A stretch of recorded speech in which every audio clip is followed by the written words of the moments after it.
Magandang umaga Pilipinas, magandang umaga Puerto Princesa at sa buong lalawigan po ng Palawan.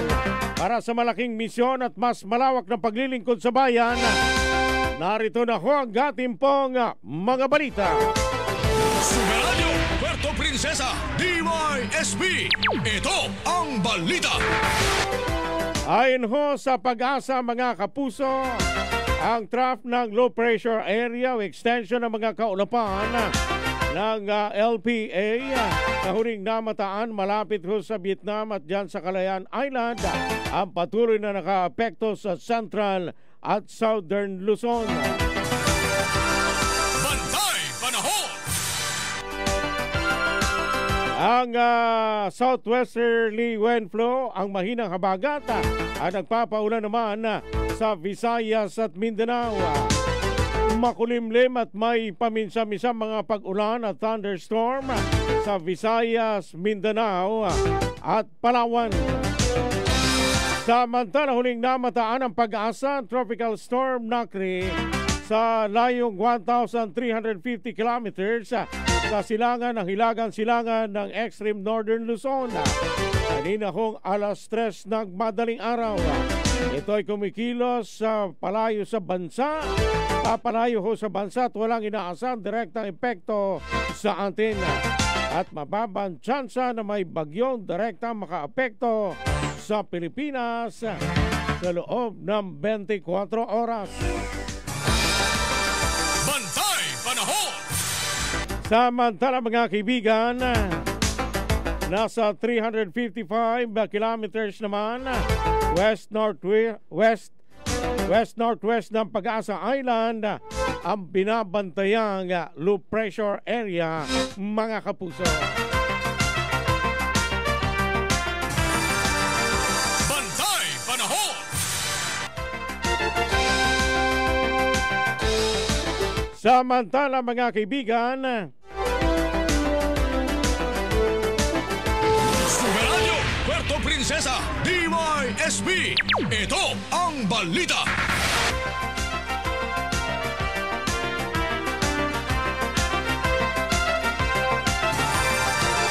Bantay Panahon. sa iba pang balita mga kapuso,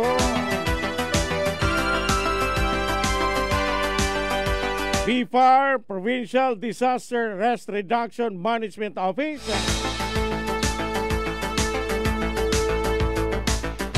at Philippine Coast Guard nagbabala sa publiko at sa mga mananayaga sa karagatan sakop ng Palawan kaugnay sa paglulunsad ng rocket ng China ngayong araw. Super Radio Local News. Alamin ko natin ang detalye ng balitang yan na si Super June Vicer Bantacudo. Sa detalye po ng balita, pasok! Resources. Super June? Yes, nagbabala ngayon ang Bureau of Fisheries and Aquatic Resources, Philippine Coast Guard at Provincial Disaster Risk Reduction Management Office sa publiko at malaliyag kaugnay sa paglulunsad ng rocket ng Long March A mula sa People's Republic of China mula alauna kaninang madaling araw hanggang alas 11:48 ngayong araw. Pansamantalang ipinagbabawal ang paglalayag at pangingisda sa karagatan sakop ng El Nido, Palawan, Puerto Princesa, Tubataha Reef National Park at sa bahagi ng Basilan. Ito dahil sa pagtukoy ng nasabing lugar bilang drop zone. Kaugnay na nakatakdang paglilipad ng satellite ng People's Republic of China patungong kalawakan gamit ang kanilang Long March 8A na ilulunsad mula Hainan International Commercial Launch Center sa Wenchang, Hainan, China. Pinapayuhan ang lahat ng mga mangisda sa sakyan dagat na mag-ingat sa mga tinukoy na lugar na pwedeng paghulugan ng mga bahagi ng rocket. Agad din naman ang ipagbigalam sa mga lokal na otoridad kung makakita ng posibleng debris o piraso ng rocket at huwag subukan kunin at lapitan ang anumang debris ng rocket dahil maaaring may mga nakakalasong sangkapito tulad ng rocket fuel. Ako si June Vice Bantacudo ng GMA Super Radio Palawan. Dapat totoo. So inaasahan mula pa kaninang alauna ng madaling araw hanggang alas 11, Super June? Tama ka dyan, Superdel, at hanggang alas 11:48 ng umaga, Superdel, inaasahan yung pagbagsak nitong mga debris ng rocket ng China, Superdel, dyan sa bahagi ng El Nido, sa 180 nautical mile at 137 nautical miles naman ng Puerto Princesa at 45 nautical miles dyan sa bahagi ng Tubatari sa Superdel. Okay. Maraming salamat, Super John. Maraming salamat. Balik sa'yo. Alas 5:49 na ho ng umaga, mga kapuso, kayo ho'y nakikinig na sa Super Balita sa 909 numero 2. Kayo'y nakikinig sa Super Balita sa umaga. Sangguniang Panlalawigan ng Palawan, hiniling sa Department of Agriculture ang suportang pang-infrastruktura sa lalawigan. Super Radio Local News. Alamin ho natin ang detalye ng balitang yan. Super June Vicer Bantaculo. Pasok!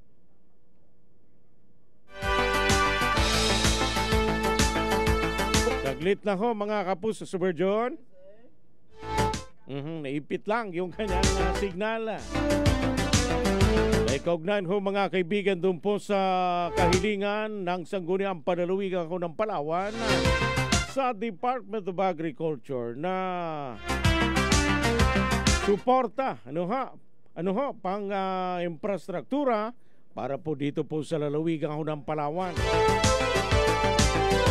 Balikan natin si Super John sa kanyang balita. Super John, pasok! Ipinasa. Kakaproblema talaga yung smart natin. Saglit lang ho, naayos lang ng ni Super Leia yung pong signal ni Super John, mga kapuso. Okay na ba? O line 3 na lang tayo, Super Guy.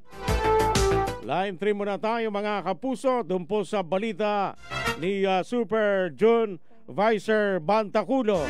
Line 10 pa rin? Okay. Super John, pasok! Ipinasa ng Sangguniang Panlalawigan ang panukalang resolusyon na humihiling ng suporta mula sa Department of Agriculture para sa mga proyektong pang-infrastruktura sa lalawigan. Batay sa panukalang akda ni Board Member Alison Alzada, hinihiling sa DI ni Maropa na bigyan prioridad ang pagkukumpuni ng rice mill, solar irrigation at iba pang pre- at post-harvest facilities sa Palawan na layong mapabuti ang ani at kita ng mga magsasaka. In-endorse rin kay Secretary Francisco Chu Laurel Jr. ang mga validated irrigation projects mula sa Office of Provincial Agriculturist, pati na rin ang kahilingan para sa pondong suporta sa farm-to-market roads upang mapadali ang paglabas sa mga produkto sa merkado. Ang naturang mga hakbang muna ay bahagi ng patuloy na pagtutok ng provincial government sa pag-ulan ng agrikultura at kabuhayan, lalo na sa mga malalayong komunidad. Ako si June Vicer Bantaculo ng GMA Super Radio Palawan, dapat totoo. Alas 5:52 na ho ng umaga. Samantala, purchasing power ng piso sa Palawan at Puerto Princesa na natili sa 76 centavos, mga kapuso, ngayong nakalipas na buwan ng Setyembre. Ayon po yan sa Philippine Statistics Authority. Super Radio Local News. Alamin ho natin ang detalye ng balitang yan. Super Wilmar Abrea sa detalye ng balita. Paso! Dahil sa patuloy na inflation o ang pag-aas ng presyo ng mga produkto at serbisyo, nababawasan din ang halaga ng piso o ang tinatawag na purchasing power ng pera. Mula sa base year ng 2018, kung kailan buo pa ang halaga ng piso, hindi na ito sapat sa kasalukuyan upang makabili ng parehong dami ng produkto o serbisyo. Batay sa kasalukuyang datos ng Philippine Statistics Authority PSA Palawan, sa lalawigan ng Palawan, ganyan sa lungsod ng Puerto Princesa, ay 76 centavos na lamang ang katumbas ng piso nitong Setyembre. Ibig sabihin na mga produktong mabibili noon sa halagang piso ay hindi na mabibili ngayon sa parehong halaga, kulang na ang piso para sa parehong bilihin noong 2018. Ayon sa PSA Palawan, kung bibili sa Palawan ng halagang 100 noong 2018 ay kailangan mo na ngayon ng 131.10 pesos para mabili ito, habang sa Puerto Princesa ang nabili ng 100 noong 2018 ay 131.60 pesos na sa ngayon. Ako si Wilmar Abrera, GMA Super Radio Palawan, dapat totoo. Samantala mga kaibigan, balikan po natin si Super June Vicer Bantaculo sa kanyang balita. Suspension of sailing ng mga maliliit na bangka sa karagatan sakop ng Balabac. Patuloy daw kung umiiral mga kapuso. Super Radio Local News. Detalye ko ng balitang yan na Super June Vicer Bantaculo. Sa detalye ng balita, pasok! Patuloy na pinairal ngayon ng Philippine Coast Guard ang temporary suspension of sailing sa mga maliliit na sasakyang pandagat sa karagatang sakop ng Balabac, Palawan dahil sa epekto ng bagyong Kidan at low pressure area na nasa labas na ng Philippine Area of Responsibility. Ayon sa Sea Travel Advisory ng Coast Guard Southwestern Palawan, pinagbabawalang maglayag pa rin ang mga nasa 15 gross tonnage na kapasidad ng pagka dahil sa mapanganib sa mga itong malakas sa hangin at malalaking alon, lalo na sa mga barangay ng Bangsi, Barambon, Millville, Pasig, Limbukan, Ramos, Katagupan at Sigumaya. Pahay ng Philippine Coast Guard sa mga mangingisda at manlalayag na panatilihing maging alerto at mapagmatsag sa karagatan at palagi ang bantayan ng ilalabas na abiso ng Philippine Coast Guard. Ako si June Vicer Bantaculo ng GMA sa Radyo Palawan, dapat totoo.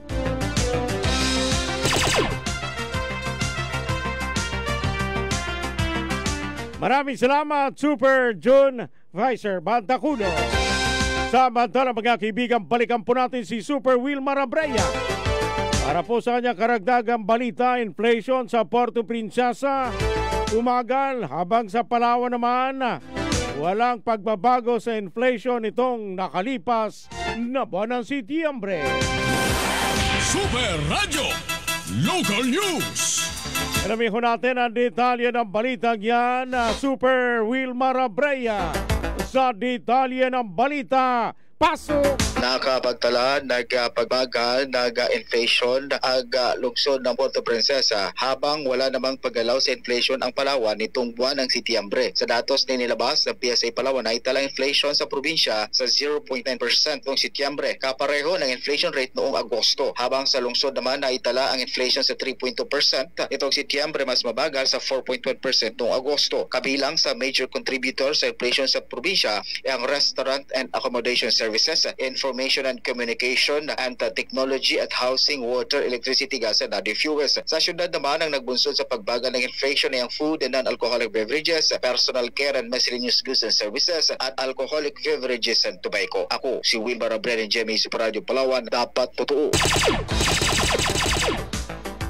Mga kaibigan, muli tumpak ang inyo pong mga orasan. Ang tamang oras alas 5:56 na ng umaga.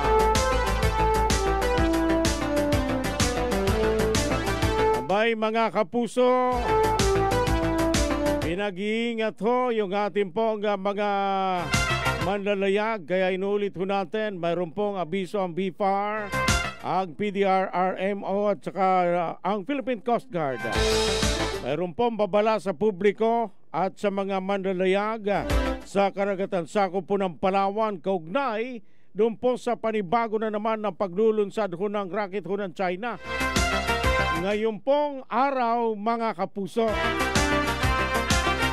inaasahan mula pa ho kaninang 1:00 ng madaling araw hanggang alas 11:08 ho ng umaga. At yung punterya na naman hong lugar ay Puerto Princesa, karagatang sakop po ng Puerto Princesa, ng El Nido at ganun din dyan po sa may Tubataca.